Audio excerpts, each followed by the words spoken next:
आइएगा, देखिए पहला क्वेश्चन इसने दिया है, depreciation refers to the process of.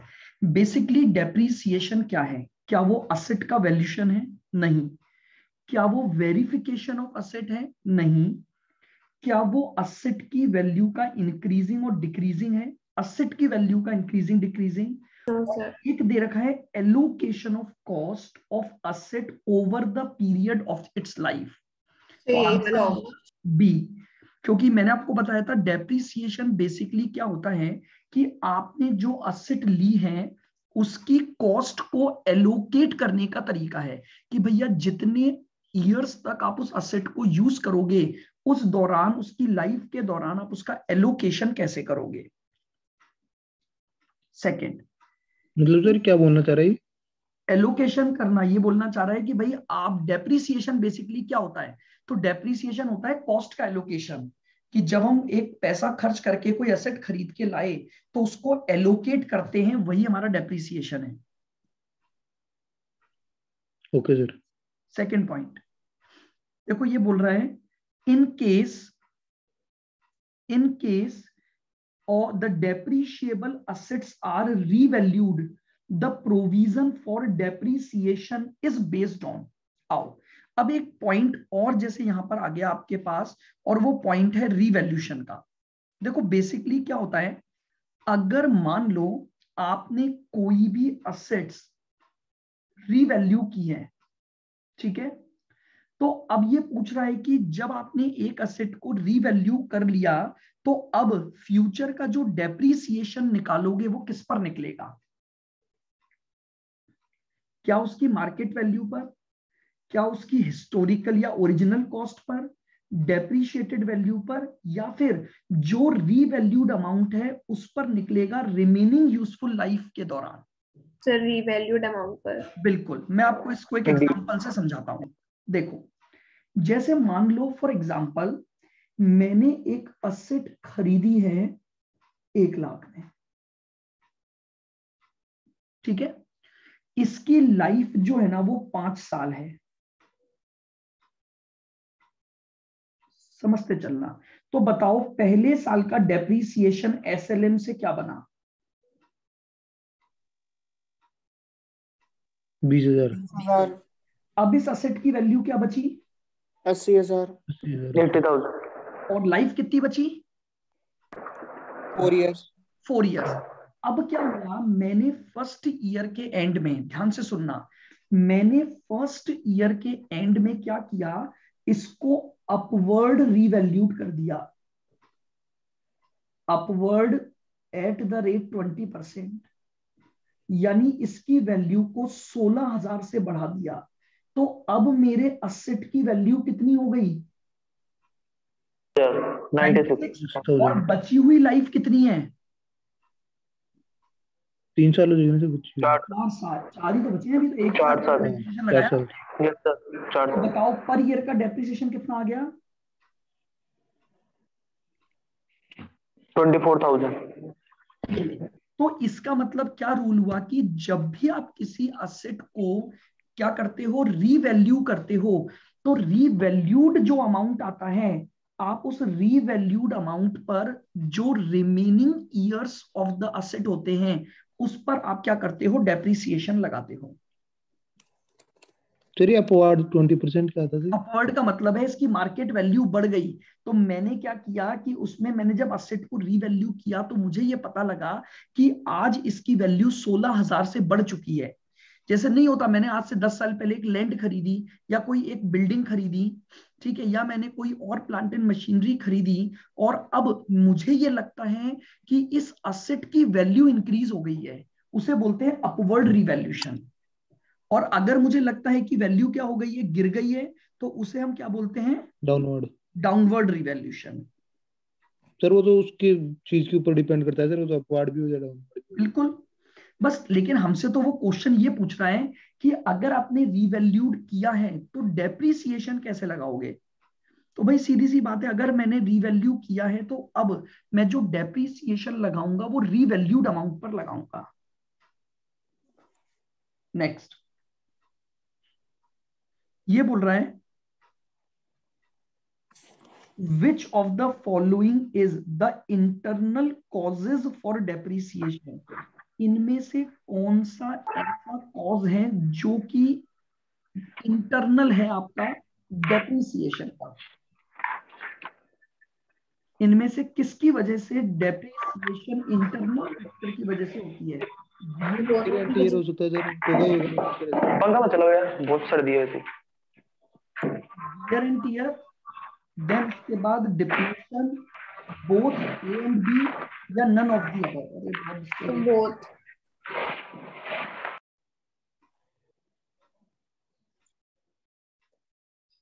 मुझे बताओ, क्या वियर एंड टियर होता है? हाँ जी बिल्कुल, क्योंकि वियर एंड टियर की वजह तो नॉर्मल वजह है। क्या डिप्लेशन ये भी इंटरनल कॉज है? क्यों? क्योंकि डिप्लेशन मेथड क्या बोलता है, आप जैसे जैसे वहां से एक्सट्रैक्शन करते जाओगे वैसे वैसे आपकी एसेट खाली होती जाएगी।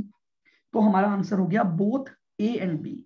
ए और बी दोनों ही तरीके जो हैं आपके, वो क्या माने जाते हैं? आपके इंटरनल कॉजेज माने जाते हैं। मतलब सर सेकंड वाले का तो डी ही होगा ना? क्या? सेकंड वाले क्वेश्चन का तो डी ही होगा ना? हाँ, सेकंड वाले का डी है बिल्कुल। सर मतलब जैसे जैसे अपन कोई भी एसेट को काम में लेते जाएंगे उस पर डेप्रिसिएशन लगता जाएगा। बिल्कुल। आइए नेक्स्ट, इसने पूछा है which are the method of depreciation prescribed by the income tax act. देखिए इनकम टैक्स ने किस मेथड को लिया है? Straight line and annuity, sinking fund और डबल डिक्लाइन, इक्वल इंस्टॉलमेंट और रिटर्न डाउन, या प्रोडक्शन आर और सम ऑफ डिजिट मेथड। तो मेरी बात ध्यान से सुनना, अब चूंकि एक नया पॉइंट आ गया तो आप चाहो तो अपने नोट्स में इसको इनकॉर्पोरेट कर सकते हो। इनकम टैक्स डिपार्टमेंट केवल एसएलएम और डब्ल्यूडीवी अलाउ करता है। बेसिकली वो केवल डब्ल्यूडीवी अलाउ करता है, लेकिन जो इलेक्ट्रिसिटी कंपनी होती हैं, यानी जो इलेक्ट्रिसिटी के जनरेशन में लगी हुई हैं, उनको एसएलएम भी अलाउड है। तो आप चाहो तो एक शॉर्ट नोट बनाकर ये पॉइंट आप डाल सकते हो अपने नोट्स में कि as per the income tax act, लिख लो, as per the income tax act method of depreciation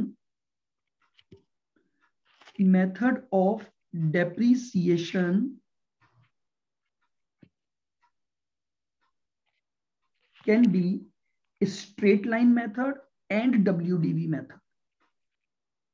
Straight line method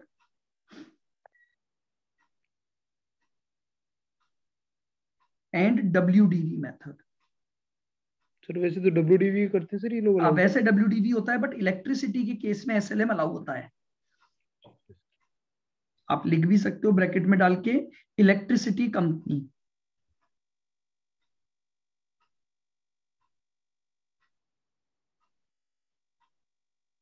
next आइए, डेप्रिसिएशन। आंसर कौन सा होगा इसका? ऑप्शन सी हो गया ना, इक्वल इंस्टॉलमेंट यानी एसएलएम और WDV, both A and B. C हो जाएगा इसका आंसर फोर्थ का। चले आगे, fifth. Yes sir. Depreciation is not provided for which of the following asset. इनमें से कौन सी असेट ऐसी है जिस पर डेप्रिसिएशन नहीं लगता है? Sir inventory of goods, goodwill और लैंड पर भी तो नहीं लगता। Both B and C. तो both B and C. Goodwill पर लगता है, गुडविल को अमोर्टाइज करते हैं। तो मैंने आपको बताया था कि अमोर्टाइजेशन जस्ट लाइक डेप्रिसिएशन ही होता है आपका। लैंड पर डेप्रिसिएशन नहीं तो सर गुडविल तो सर देख ही नहीं जा सकती, छुई नहीं जा सकती ना सर। अरे तो भी इस पर अमोर्टाइजेशन तो होता है ना, बताया तो था इंटेंजिबल असेट पर। सर बी एंड सी दोनों पर होगा ना? हाँ, बी एंड सी बोथ, क्योंकि ना तो लैंड पर लग सकता है और ना इन्वेंट्री पर लग सकता है। भी नहीं लगता सर। बिल्कुल। गुडविल वाला बता दो ना सर एक बार कैसे है। गुडविल को अमोर्टाइज करते हैं ना, बताया तो था इंटेंजिबल असेट्स के लिए। भाई गुड, जितनी भी इंटेंजिबल असेट्स होती हैं उनको अपन क्या करते हैं? अमोर्टाइज करते हैं। तो अमोर्टाइजेशन यानी राइट ऑफ किया जाता है, तो वो भी जस्ट लाइक अ डेप्रिसिएशन ही होता है आपका। ठीक है। नेक्स्ट आ जाओ। Obsolescence means decline in value due to, obsolescence का मतलब होता है कि असेट की वैल्यू में कमी हो गई। क्यों हुई? फिजिकल वियर एंड टेक्नोलॉजी के कारण, हाँ, effects of innovation time, fall in market price या इनोवेशन और इन्वेंशंस के आ जाने की वजह से। इनोवेशन आपको याद होगा ऑब्सोलेंस का मीनिंग भी मैंने आपको लिखवाया था, due to change in technology, यानी मार्केट में कोई नया इनोवेशन आ गया, नया इन्वेंशन आ गया, जिसकी वजह से हम अभी जो असेट काम में ले रहे हैं वो बेकार हो गई। तो सिक्स्थ आउटडेटेड हो गई। बिल्कुल, सिक्स्थ का आंसर हो गया डी। सर उसकी उसकी कोई नई टेक्नोलॉजी होगी तो फिर वो मतलब वो हो गई सर, बिल्कुल। आउट। आइए, the depreciation account is closed at the end of year by transfer to. Depreciation को कहां ट्रांसफर किया जाता है? Profit and loss account, P&L profit and loss account. Account. तो आंसर हो गया B. Which of the following is an external cause of depreciation? इनमें से ऐसा कौन सा कारण है जो एक्सटर्नल है, जिसकी वजह से आपकी असेट को कोई नुकसान होता है? ए, ऑब्सोलेंस, क्योंकि Yes. टेक्नोलॉजी आपके हाथों में नहीं है चेंज होना। Yes sir. ठीक है, तो ये एक्सटर्नल फैक्टर है मार्केट में टेक्नोलॉजी का आना। तो टाइम एलिमेंट में क्या होता है? टाइम एलिमेंट में तो ये होता है, आप काम में लो मत लो, अगर आपके गोडाउन में भी पड़ी है, आपके ऑफिस में भी पड़ी है, तो भी वो डेप्रिशिएट होगी। ओके सर, तो ये सब इंटरनल हो गया ना। रख दिया तो भी हो जाएगी। हाँ, ये इंटरनल हो गया। चलिए आगे नेक्स्ट।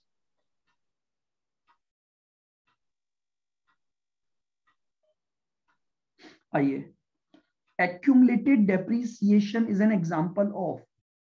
बताइए, एक्यूमुलेटेड डेप्रिसिएशन किसका एग्जांपल है? लायबिलिटी। लायबिलिटी, क्योंकि मैंने आपको Liability. बताया था एक्यूमुलेटेड डेप्रिसिएशन को ही अपन प्रोविजन फॉर डेप्रिसिएशन बोलते हैं, और जितने भी प्रोविजंस हैं वो हमारी लायबिलिटी होते हैं।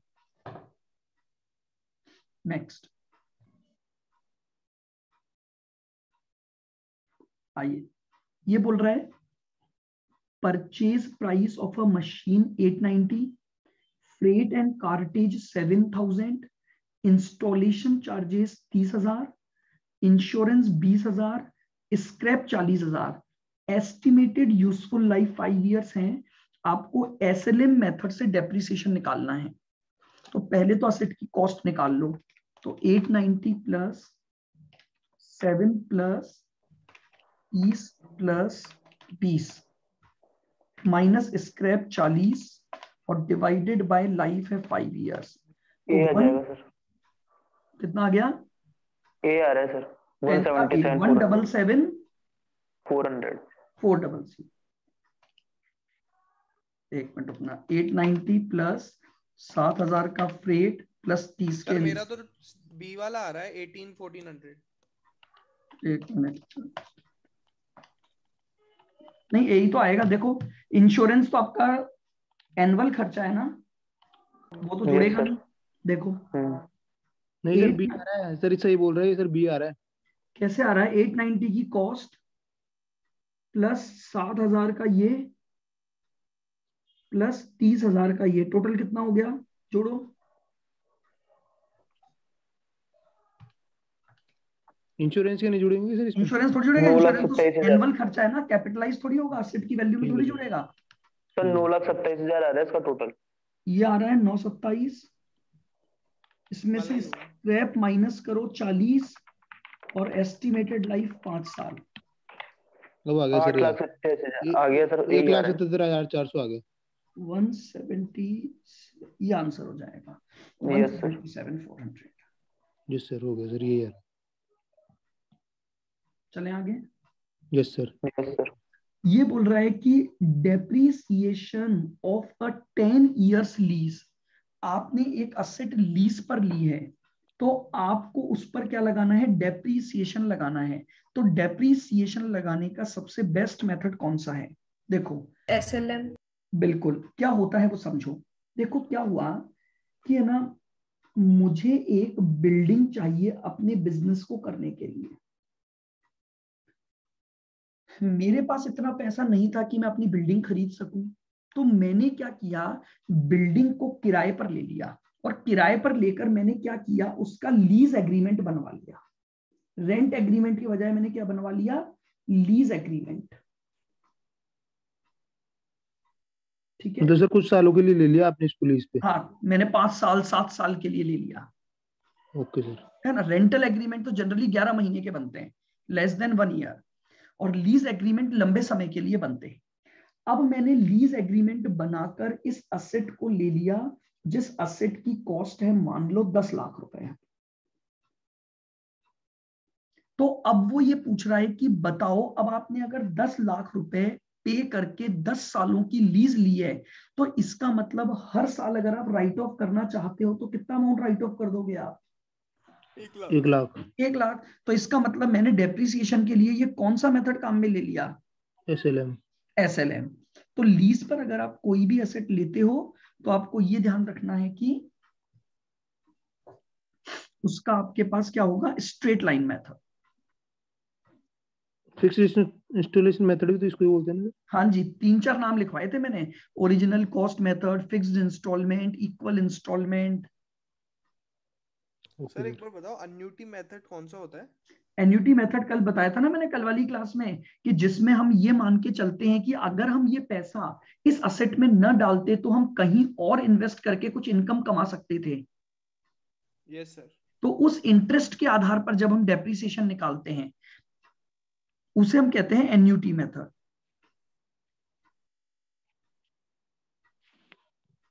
ठीक है।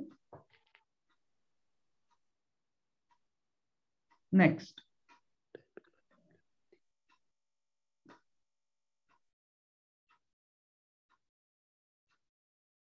ये पूछ रहा है ओरिजिनल कॉस्ट है 150, residual value 10,000, depreciation third year का बताओ अगर 10% WDV मेथड है तो। निकालो जल्दी से, बताओ WDV मेथड से थर्ड ईयर का डेप्रिसिएशन।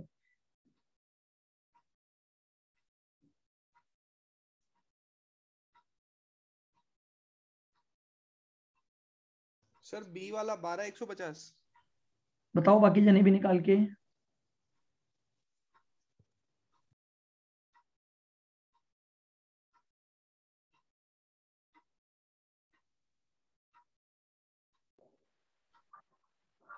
बोलिए, यही आ रहा है 12,150? यस सर, 12,150 आ रहा है। बिल्कुल ये आ रहा है 12,150, ठीक है बिल्कुल। Next, for charging depreciation on which of the following asset the depletion method is adopted. इनमें से कौन से मेथड के लिए आप डिप्लेशन मेथड काम में लेते हो? सर डी वाला, wasting assets like mines and बिल्कुल कोल। डी, मैंने आपको बताया था जो भी वेस्टिंग एसेट्स होती हैं, मिनरल्स, माइंस, ऑयल फील्ड्स, इनके लिए लेते हैं। कोल माइंस वो वाले? बिल्कुल, तो डी हो गया wasting assets. 14, the value of an asset after deducting depreciation from the historical cost is known as. जब आप एक असेट की ओरिजिनल कॉस्ट में से डेप्रिसिएशन माइनस करते हो तो रिमेनिंग वैल्यू क्या होती है? Market value. Remaining value book बचती वैल्यू। है बुक वैल्यू बुक या value. WDV। Yes sir, book value होती है। ये बचती है जब आप। सर लेकिन फेयर वैल्यू का क्या मतलब होता है? फेयर वैल्यू कौन सी होती है? फेयर वैल्यू होता है कि उस असेट की आज की मार्केट कीमत क्या है, जिस पर हम, समझना, दो वैल्यू होती है देखो, एक मार्केट और एक फेयर वैल्यू। मार्केट वैल्यू तो ये बोलती है कि अगर हम आज उस वैल्यू को देखने जाएं, जो असेट हमारे पास है उसकी आज की हम मार्केट में वैल्यू पहुंचाएं, तो वो होती है मार्केट वैल्यू। फेयर वैल्यू होती है कि अगर आज हम उसे बेचने जाएं तो हमें क्या मिल जाएगा। सर वो सेट चेक काफी सालों पुरानी है, अपने पास पहले से पड़ी है। नहीं नहीं, कोई जरूरी नहीं है, मैं तो अगर ये चेक करना चाहता हूं तो उसके लिए हम बात करते हैं फेयर वैल्यू। तो बुक हालांकि वैल्यू का देखो मैं बता रहे आपको थे सर एक और आप? चीज बताता हूं, इन वैल्यू से अभी आपको कोई लेना देना नहीं है। क्वेश्चन में ये आपको किसी भी प्रकार की वैल्यू लिख के दे सकते हैं, क्योंकि अगर उनको 4 ऑप्शन बनाने हैं तो वो कुछ भी दे सकते हैं। अभी आप क्या है, ये जो टर्म्स होती है ना, ये आप इंटर और फाइनल लेवल में डिटेल में पढ़ने वाले हो, तो अभी आपको इन टर्म्स से ये भी टर्म वहीं आएगी, कोई मतलब नहीं है। अभी तो आपको क्वेश्चन में ये ध्यान देना है कि आपका राइट आंसर बस कौन सा है, फिर उसने बाकी के ऑप्शन कुछ भी दे रखे हो। 15th का आंसर निकालो। सर आप सर बुक वैल्यू को भी कुछ बता रहे थे, इसने क्या बीच में बुक बात वैल्यू तो काट बस दिया यही कि होती है, आदत कॉस्ट माइनस डेप्रिसिएशन को ही अपन बुक वैल्यू या WDV कहते हैं। ये बता रहा था बस मैं। ठीक है sir. 15th, original cost 1 lakh है, रेजिड्यूअल वैल्यू 2000 है, लाइफ 5 साल है। अगर 4th ईयर का डेप्रिसिएशन 19,600 है तो रेट ऑफ डेप्रिसिएशन निकाल कर बताओ।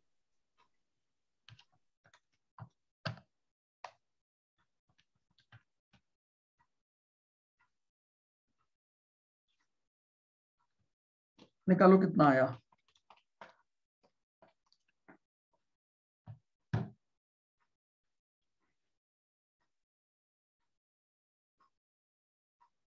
उन्नीस 600 का डेप्रिसिएशन लगाया होगा अपने 98,000 की कॉस्ट पर।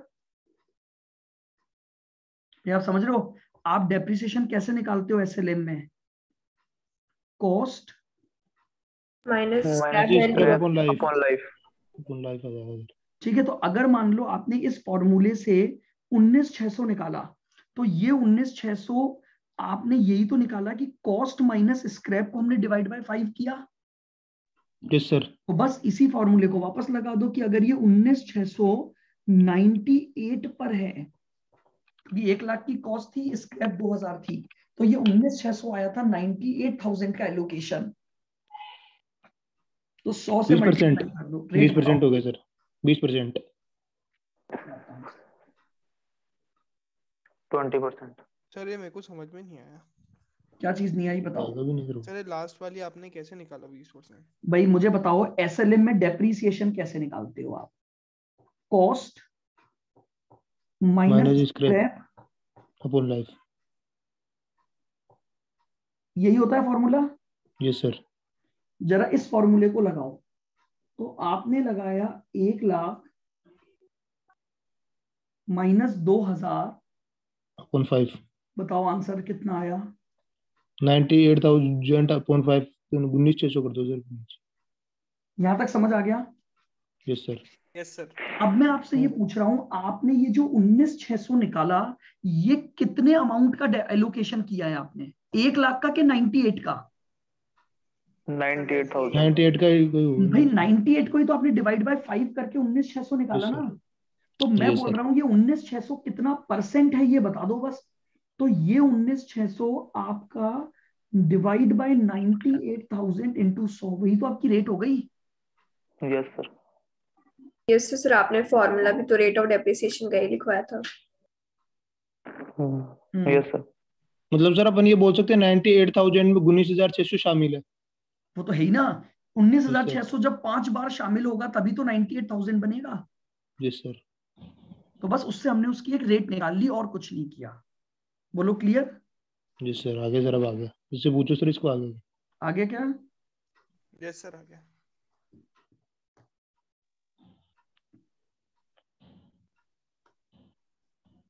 इसी तरह से मैंने आपको कहा था ये ऑब्जेक्टिव पढ़ना, पढ़े थे क्या कि नहीं पढ़े? सर मैं ऊपर वाले तक ही पढ़ा था सर, वो क्या फिर मेरे कहीं समझ में नहीं आया था, मैं बोला भी था आपको सर, मेरे समझ में नहीं आया।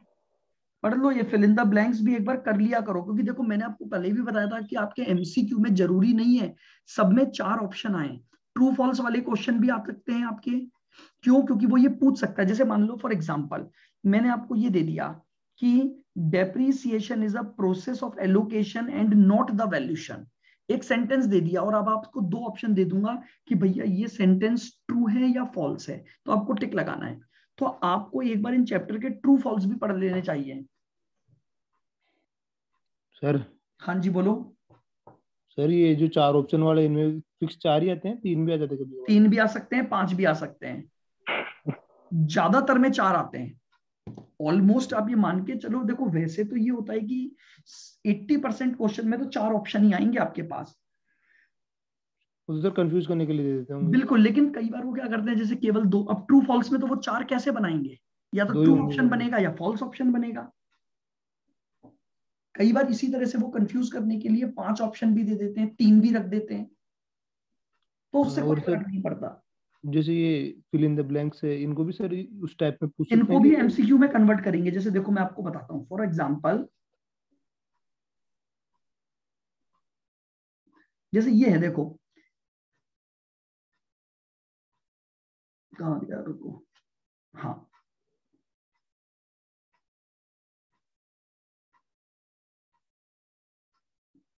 जैसे 7th है, the amount charged to depreciation decline in. ये बोल रहा है कि ऐसा कौन सा मेथड है जिसमें डेप्रीसिएशन डिक्लाइन होता है। ए ऑप्शन दे दिया straight line method, B option दे दिया WDV मेथड, सी ऑप्शन दे दिया प्रोडक्शन यूनिट मेथड, और डी ऑप्शन दे दिया मशीन आर रेट मेथड। बन गया ये एमसीक्यू। Yes sir. तो ये किसी भी क्वेश्चन को कन्वर्ट कर सकते हैं आपके पास। तो ऐसा नहीं है कि आपको केवल वही पढ़ना है, आपको ये भी करने हैं कि आप फिल इन द ब्लैंक्स और एमसीक्यू के साथ साथ ट्रू फॉल्स भी करो। वो तो सर आप वैसे टेस्ट लोगे तो उसमें आप भी तो उसी टाइप से बना करके दोगे। हाँ, संडे को रख देंगे आपका टेस्ट बिल्स ऑफ एक्सचेंज का। संडे को तो लोका है सर, संडे को सर दोपहर में रख दो, बाद में शाम को रख दो। हाँ शाम को दे देना, कभी भी दे देना। ठीक है सर। बताओ भाई बाकी जने। Yes sir. जी सर। सर सब हाँ बोल देंगे सर, मैं बोल दिया ना अभी इसको। अच्छा आपने बोल दिया, सब बोल देंगे क्या? चलो ठीक है, फिर संडे का मैं टाइमिंग आपको डाल दूंगा एक बार ग्रुप पर। तो संडे को अपन क्या रख लेंगे, इसका टेस्ट रखेंगे ताकि पता तो लगे आपने कितना रिवाइज किया। Sir bills sir of exchange मेरा नहीं हुआ। मेरा हाँ भी कोई नहीं बात नहीं, हुआ। आपका नहीं हुआ, देखो जिनका नहीं हुआ वो बाद में जब होगा तब देना, है ना, क्योंकि अभी कई जनों का नहीं हुआ। तो कोई बात नहीं, जिनका हो गया वो तो दो, ताकि उनके तो एक एक टॉपिक के टेस्ट स्टार्ट हो। फिर जिसका जो जो टॉपिक होता जाएगा उसका होता जाएगा फिर, है ना। ठीक है सर। और सर जैसे पूछना होगा तो आपसे पूछेंगे फिर हाँ सर हाँ क्लास कर। बिल्कुल, ठीक है। कल लोगे क्या सर आप क्लास? कल शायद ही होगी, मैं एक बार बता, वो मैसेज आ जाएगा आपके पास, क्योंकि कल के हमारे इलेक्शन है सीए के, ओके सर। ठीक है सर। इसलिए शायद ही होगी कल। Okay sir. Thank you sir.